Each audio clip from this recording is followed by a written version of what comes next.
Hi, and welcome to Dana Digital Tutorials. Today, we're going to work with color. We're going to work on changing colors in a whole image. We're going to work on colors that are changing just part of an image. We're going to fix your color cast in some images, and we're going to also work with gradients and contrast. Let's get started. I have this file of these cocktail glasses. And what I want to do is I want to change the color of this blue in this glass to a different color. Maybe I want it to be purple. So we can do this a couple of ways. If you can go into your image panel and you go into adjustments, you can do it up here. But what that's going to do is it's going to physically change the layer that you're working on. So if you change your mind, you're going to have to work on the edited image, especially if you've saved it and closed it and you can't undo. And so now you're going to have to change that purple to another color, or maybe you increase the contrast, but you don't want it so contrasty, and it's hard to get it back and forth. I think that it's easier if you work with the adjustments down here on the adjustments layer. It is in your layer box. If you can't find it, that's up in Windows Layer. So we are going to click this yin and this yang. I call it a yin and yang, but really it's the adjustments layer panel. And we're going to pick a solid color. So I said that I was going to make this a fun purple, so let's make it purple. I want it to be more saturated. Now you can see here that it's changed the entire image and you're just seeing purple, but don't worry, we're going to fix that. So we're going to come up to this layer style up here. It's not actually labeled, it starts with normal. And you can see all these different things you can do to this image. Well, we're going to go down to color. So it is coloring the entire image, even though I have right below it, I am just working on this cup. If I want to just work on the cup, what I would want to do is I want to right click in this gray area and create clipping mask. So now you can see it's only changing this cup. If I didn't want the lemon and the lime colored, let's delete that.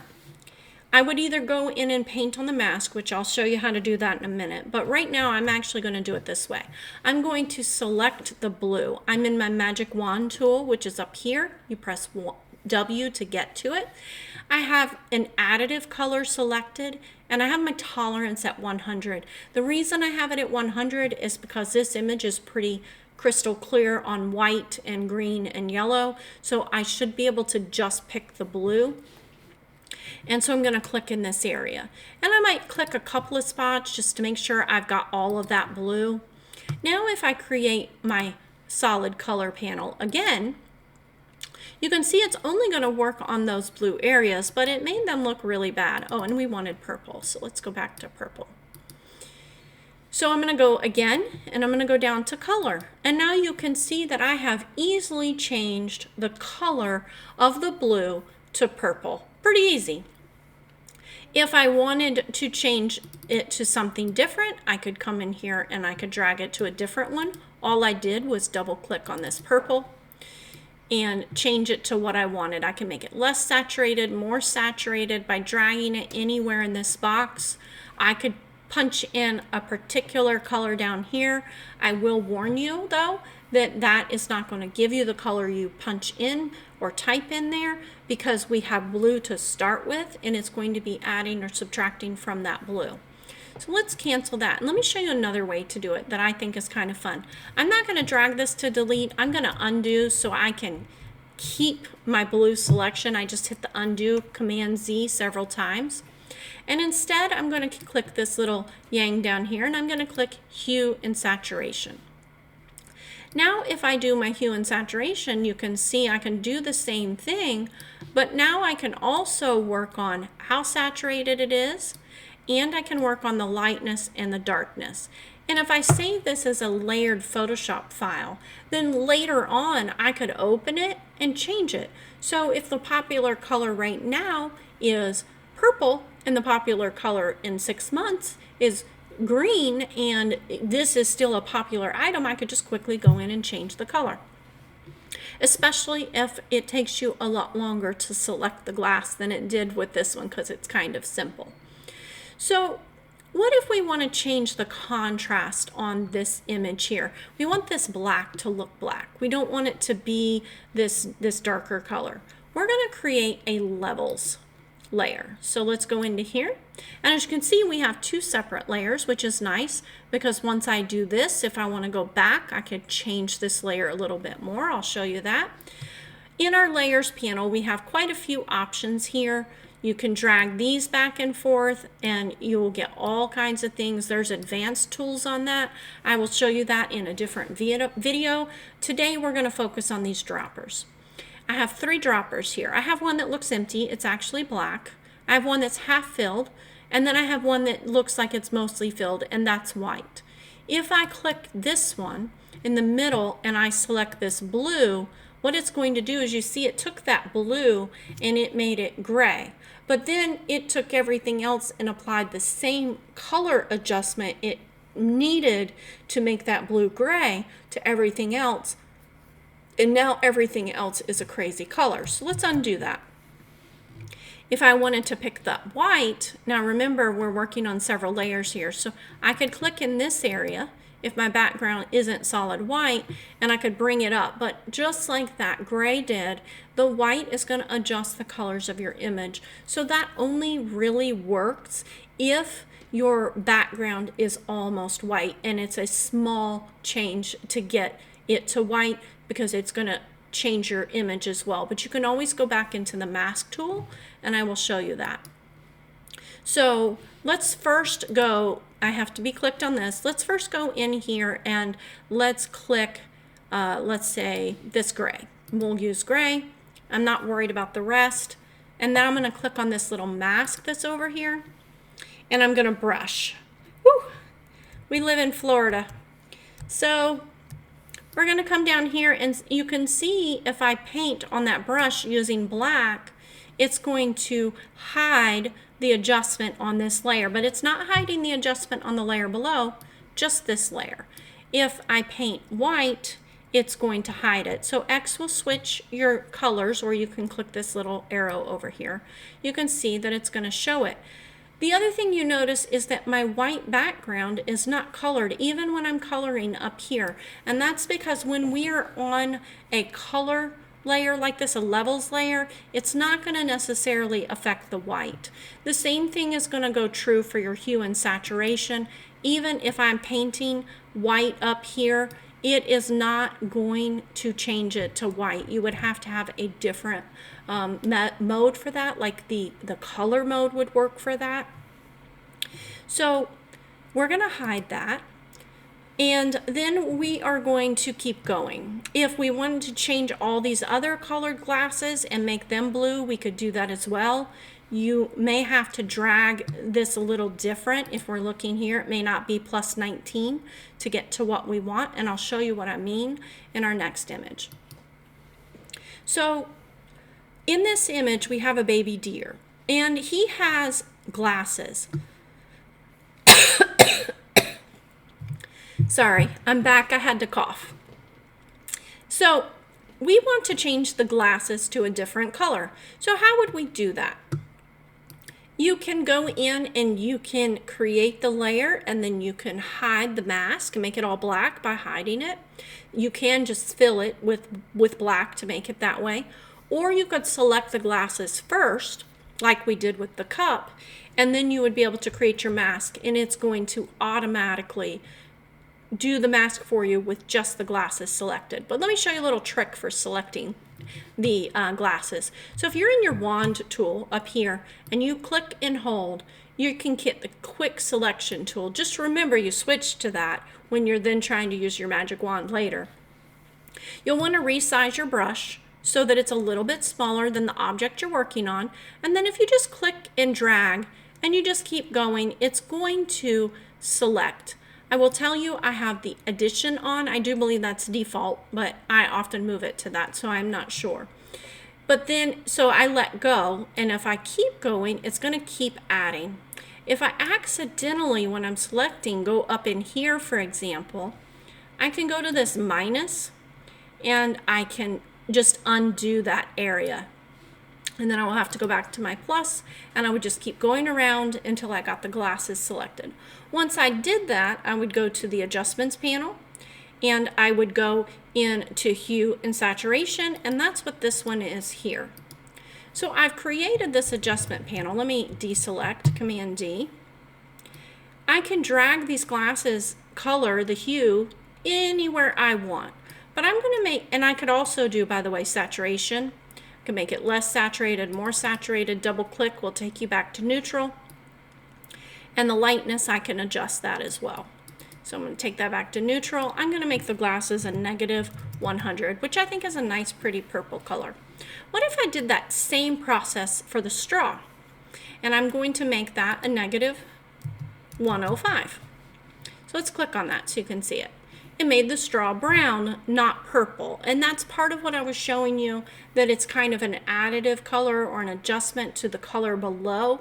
I could have desaturated the glasses and the straw, and then I would have a more consistent color base to work with.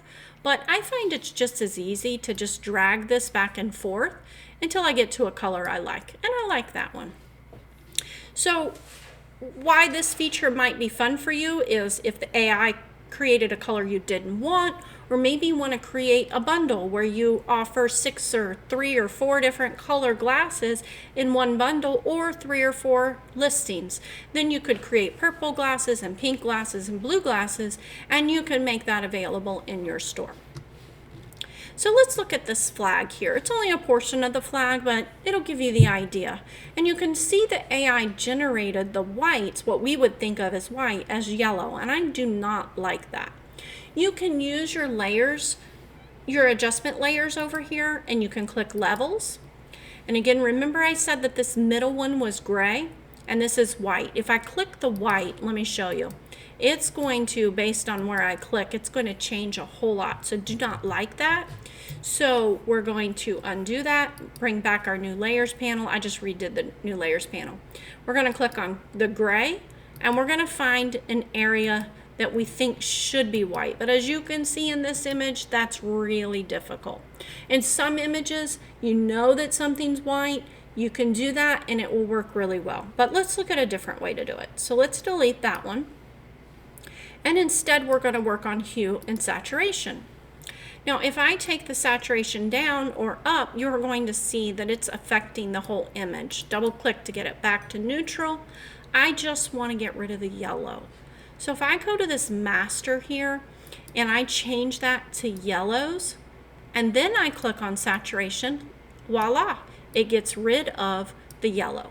You may want to, this is how I posted it, but you may want to maybe bump that up a little bit to create a warm color. I kind of wish I would have done that before I listed it, but you know, this works really well, and you get to decide as a designer how you want it to be. We're going to do one more fun image, and that is a gradient tool on text. This could go on anything that is isolated on its own layer.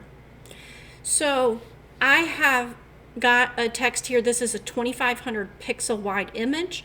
I did create this as a 10 by 20 or 1024 by 1024, and then I created a duplicate layer and I rasterized the layer. And how you would do that is right click in this gray area, click rasterize.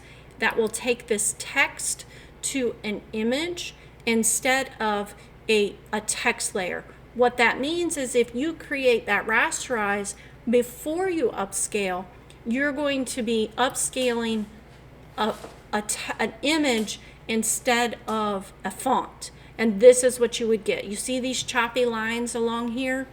So I always recommend if you're going to put text on one of your images, you do it after you've upscaled your image.